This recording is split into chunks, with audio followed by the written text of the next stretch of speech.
Wala nang maraming paligoy-ligoy pa, diretso sa punto na. Maiksi lang ang komentaryo, pero diretso sa punto. Maraming kuro-kuro, may tiwali, may totoo. Dito, sa puntong diretso tayo. Punto, diretso. Kanina, tulad ng nasabi ko, nagla-live ako. Sabi ko, nag-appear sa ICI, Independent Commission for Infrastructure, si Romualdez. Sabi ni Romualdez, pagdating niya doon, ang sabi niya kaagad, while I am not a member of the BICAM, kahit daw hindi siya naging member ng BICAM, magko-cooperate siya at tutulong siya sa investigasyon ng ICI. Parang doon pa lang, sa simula pa lang na statement ni Romualdez, ini-stressan niya na. Hindi siya member ng BICAM. So sino pala ang mga members ng BICAM? Kung titingnan dun sa mga nakapirma, lalo na dun sa 2024 BICAM na nag-approve ng controversial na 2025 budget, ang lumalabas na nakaprontera sa BICAM,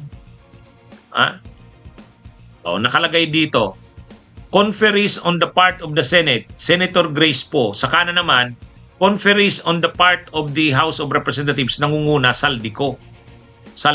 So ibig sabihin, yung chairperson ng Senate Committee on Finance, si Grace Poe, yun, nangunguna.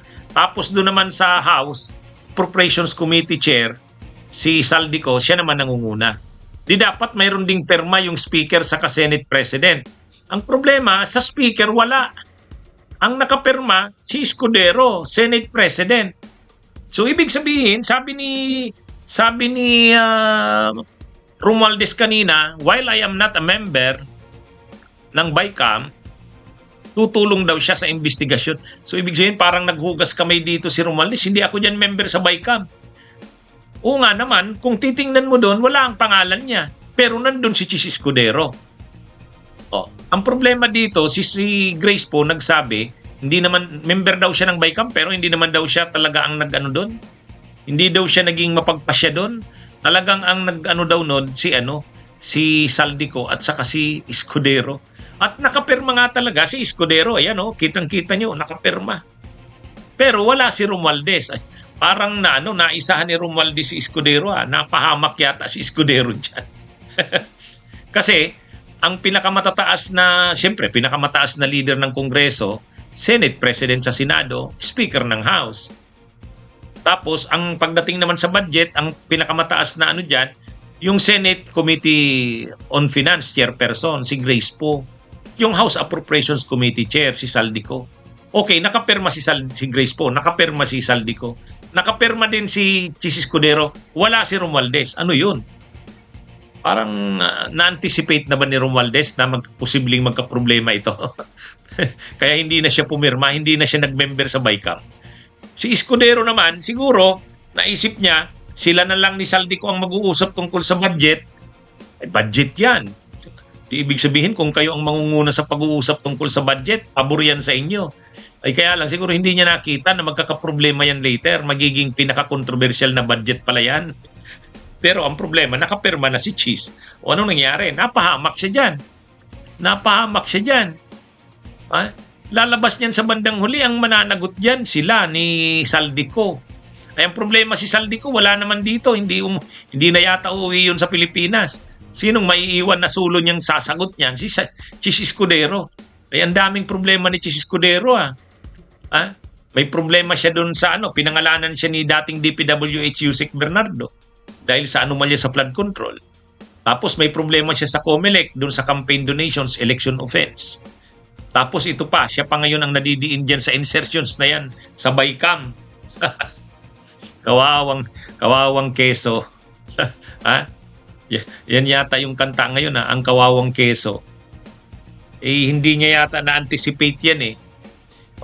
Kaya nung tinitira niya si Romualdez, siguro pinagtatalawanan lang siya ni Romualdez.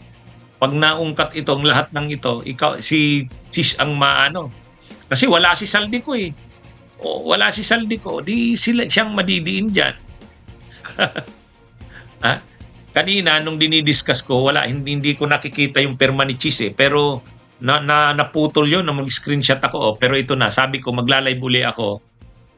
Ipapakita natin yung perma ni Chis Escudero. Ayan. Siya nga pala, sinasabi sa atin ng mga kanina, basahin mo kasi ng kumpleto, Attorney Enzo. Basahin mo sinong nakaperma, sinong hindi. Anyway, sige, pakita natin. Conference on the part of the Senate. Diyan pababa. Senator Grace Poe, Chairperson. Senator Cynthia Villar, nakaperma. Senator Ronald Bato de la Rosa, hindi nakaperma. Senator Pio Cayetano, hindi nakaperma. Senator Win Gatchalian, nakaperma. Senator Christopher Bongo, hindi nakaperma. Loren Ligarda, hindi nakaperma. Tapos, patuloy pa dun sa Senate.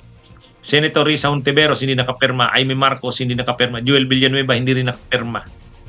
Miguel Zubiri, hindi nakaperma.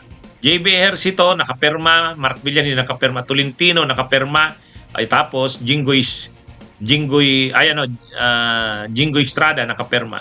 Coco Pimentel, Minority Leader, hindi nakaperma. Senator Francis Chis Escudero, Senate President, nakaperma. Yan. Sa House naman, ang mga nasa conference on the part of the House of Representatives, Representative Elizalde Esco, nakaperma. Estela Luz Kimbo, nakaperma. Representative Aurelio Dong Gonzales, Deputy Speaker, nakaperma. Representative David J.J. Suarez, Deputy Speaker, nakaperma rin. Manix Dalipi, Majority Leader, nakaperma. Jude Asidrin, Representative Neftali Gonzales II. Tapos, sino pa ba? Si Representative Jose Juboy Aquino, nakaperma rin. Representative Raul Angelo Pungalo, nakaperma rin. Representative Romeo Acop, nakaperma. Representative Leandro Jesus Madrona, perma. Representative Michael Duabit, hindi. Representative Marcelino Libanan, Minority Leader. Yan yung mga nakaperma. Kayo mga nagsasabi kanina nung nilive ko to na hindi ko daw binabasa lahat. So wala kang makita pangalan ni Romualdez. Mukhang naisaan sila ni Romualdez Bunyog, halikan na kasama ka. Bunyog, kapag buklod ay may pag-asa. Luzon, Visayas, Mindanao, isa ang pananaw. Sa bagong Pilipinas ang bunyog isisigaw. Bunyog, bunyog.